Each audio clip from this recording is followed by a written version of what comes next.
Today, pag-uusapan naman natin kung paano mag-create ng automation sa business na ginagawa mo online.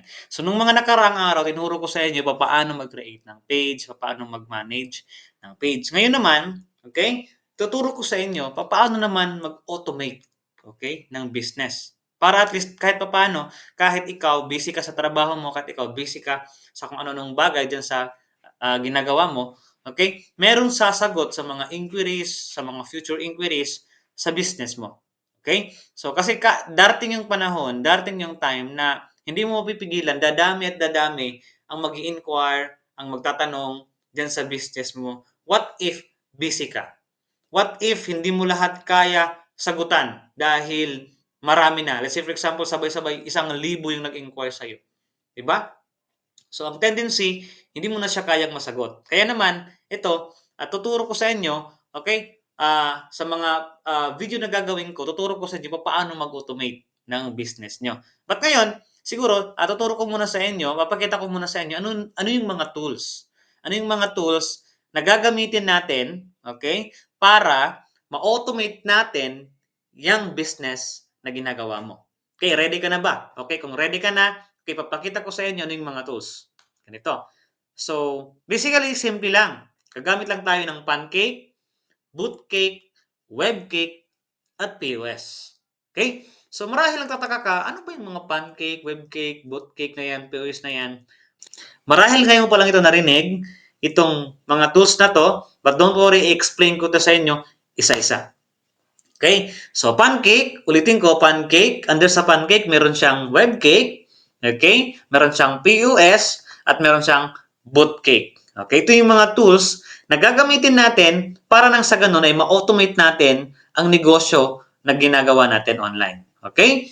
So, tuturo ko sa inyo ngayon step by step ano yung mga functions ng mga tools na to. Paano gumagana itong mga tools na to.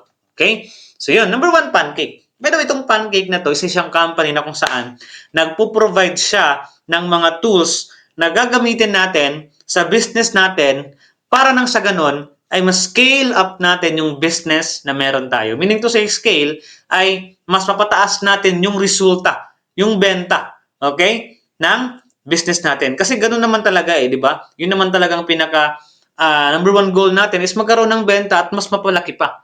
Okay? Hindi ka naman nagnegosyo para lamang sabihin na may negosyo ka, 'di ba? Nagnegosyo ka para makapag-create ka ng benta at lumaki yung kita mo. Okay? So 'yun, itong pancake na 'to, napakaganda nito kasi omni-channel na siya. Okay? Omni-channel integration na kung saan kahit ang gamitin mo dito ay Facebook marketing, TikTok marketing, kahit sa Shopee, Lazada, pwede mo siyang ma-monitor ng iisang channel lang. Okay, nang iisang place lang, which is a pancake. Okay? Hindi mo na kailangan mag-open ng Facebook. Hindi mo na kailangan mag-open ng TikTok para ma-reply mo yung client mo doon. Dito na mismo sa pancake na to, pwede mo siyang ma-replyan. Okay? Okay, pwede mong ma-replyan yung mga client mo sa TikTok, sa Shopee, Lazada ng iisang platform lang. Hindi mo na kailangan pumunta sa mga ibang platform para lamang ma-replyan mo. Kasi mahirap yun. Marami kang tab. Di ba? May tab ka sa Facebook, may tab ka sa TikTok, may tab ka sa kung ano-ano. Ang hirap ng mag-reply kapag ganon. Dito sa pancake na to, inalagay na lang niya sa isang platform lang. Okay? So yun, maganda. Actually, maraming feature ang pancake. Kaya gagawa ko ng separated video para lamang dito. Para nang sa ganon ay mas maintindihan nyo paano gumagana itong pancake na to. Okay? Under dito, meron siyang tinatawag na web cake. Okay? Marahil ngayon nyo pa lang to narinig, yung web cake na to, pero napakagandang tool na to para sa mga nagbebenta online, para sa may mga negosyo online. Okay? Lalo-lalo na kung meron kang produkto na pinopromote online at gusto mo magkaroon ng automated na benta. Pag sinabing automated na benta, kahit wala kang ginagawa, wala kang kinausap na tao, wala kang kinausap na client, pero nakapag-produce ka ng sales. At ito ang kailangan mo. Itong web cake na to. Okay? So, kagandahan dito, pwede kang makagawa ng mga landing pages. Marahil, bago pa lang ito sa pandinig mo, ng mga landing pages na yan, basically ito lamang yung mga landing pages na kung saan isi-set up natin at ang trabaho ng mga landing pages na to ay walang iba kundi mag-convert ng sales o mag-convert ng prospect into sales. Ibig sabihin, mag-produce ng benta para sa business mo itong mga landing pages na to. Ibig sabihin, pag meron kang kliyente, siya yung mag-accommodate at dun sa loob ng website na gagawin natin o sa landing page, bebentahan niya yung mga nag-inquire dun. Okay? So, yun lang yung pinakatrabaho niya. Maganda talaga ito kapag busy ka, marami kang pinagkakabalahan sa labas, ito ang pwede sa'yo. Okay? So, next, punta tayo sa POS. Ito namang POS na to, ang kagandahan dito kasi, isa ito sa mga tool na kung saan magmo-monitor ng sales mo. Okay? Kung meron kang sales or inventory, galing sa TikTok, galing sa Shopee, galing sa Lazada, makikita mo dito sa isang platform lang. Okay? Pag may pumasok na sales sa Lazada, automatic mag-a-appear dito. Pag may pumasok na sales sa Shopee, automatic may papasok mag-a-appear dito. Pag may pumasok na sales sa TikTok o kaya sa Facebook, dito papasok sa POS na to, mamomonitor mo lahat ng inventories mo, mamomonitor mo lahat ng RTS, lahat dito mo makikita. Okay? So, dito mo mas malalaman, okay, kung maganda bang benta mo o hindi. Okay? Yung statistic ng product at sales mo, dito mo makikita kung nag-i-increase ba o hindi. Okay? At dito mo rin masa-set up yung mga delivery, yung mga delivery courier mo. Okay? Dito mo rin makikita kung napadala na ang na-delivered na ba yung parcel mo o yung order mo o hindi pa, waiting pa ba siya, nandun pa ba sa hub? Okay? Deliver pa lang ba? Dito mo mamomonitor. Malalaman mo at pwede mong ma-update yung client mo na, ma'am, pupunta na po yung order nyo. At least na heads up mo yung mga client mo. Dito mo rin ito makikita sa POS. At marami pang bagay na pwede mong matutunan at malaman dito sa POS na to. Okay? At gagawa din ako ng separated video para lamang dito. Kung excited ka, type comment down below. Okay? So, yun. Bootcake. Ano naman itong bootcake na to? Okay? Itong bootcake naman, like for example, darating yung time, dadami ang mag-i-inquire sa business mo. Okay? 1,000, 2,000, darating talagang time na yun. Ayun, kung mag-isa ka lang nasasagot dun sa mga inquiries na yun, mahirapan ka. Malamang sa malamang, yung iba hindi mo talaga masasagutan. At ang tendency, ang pinakamasaklap na part, sinasayang lang yung inquiries mo. Hindi sila bumili sa produkto na binibenta mo. Okay? So ngayon, with the help of this bootcake, okay, i-automate natin. Meaning to say, lahat ng mga inquiries na mapasok sa iyo, okay, lahat ng yun mare-replyan on time. Okay? Gusto ba, di ba ng ganon? Okay, on time. Kasi kapag on time yung na-replyan, ibig sabihin, mataas yung response rate, mataas yung chance na mag-avail or bumili yung client na nag-inquire sa iyo.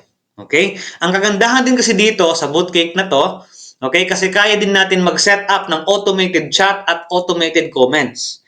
Anong ibig sabihin ng automated comments at chat? Ibig sabihin, pag nag-post ka at may nag-comment doon sa post na yon, okay, ang kagandahan, yung robot, okay, yung bootcake na to, ay re-replyan niya kahit sino man ang mag-comment doon. 'Di ba? Kahit naman ikaw, 'di ba? Pag ikaw nagko-comment ka sa mga post, lalo na kapag nagtatanong ka, 'di ba? Gusto mo na re-replyan ka. 'Di ba? Gusto mo na sasagot yung tanong mo. Ang kagandahan dito sa bootcake na to, pwede mo siyang ma-set up. At hindi lang 'yan. Pag nag-comment siya doon, okay? Pag nag-comment siya doon sa comment na 'yon, re-reply siya at ang mismong page ang magme-message doon sa nag-comment na 'yon para i-entertain or i-take yung order ng nag-inquire na yon. Okay? Gusto niyo ba ng ganon? Ng ganong klaseng sistema? Okay? Itong tool ang makakatulong sa inyo. Okay? At ang kagandahan din dito, marami kasing mga nag-inquire na hindi nag-order agad. Diba? Yung iba, mag-iisip pa. Yung iba, may mga reason kung bakit hindi sila nakakapag-decide na mag-order agad. Kaya naman, itong boutique na to, meron din siyang feature na kung saan auto follow-up. Okay? Pwede kang makapag-set, okay, makapag-set ng mga auto follow-up dun sa mga nag-inquire sa iyo. Kasi meron kang research, based on psychology, ang tao pala bumibili madalas hindi sa unang tingin. Okay, madalas bumibili yung tao 7 times nakita muna yung produkto bago nila ito bibilhin bago sila mag-decide na bumili. Okay? Based sa study yon. Okay? Kaya naman, ang kagandahan dito, pwede natin magawa yon. Ma-follow up ng paulit-ulit itong mga nag-inquire sa'yo. Okay? So, ang kagandahan din dito sa Bootcake is meron siyang platform o meron siyang technology na kung saan pwedeng mapadali yung pag-order okay ng mga client mo.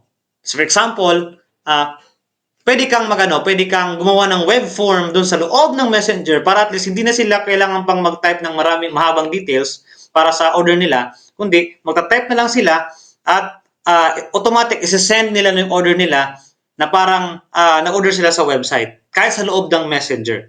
Pwede rin natin magawa yun dito sa Bootcake. Okay? Kaya kung excited ka na ba, okay? Gusto mo bang matutunan lahat ng yon?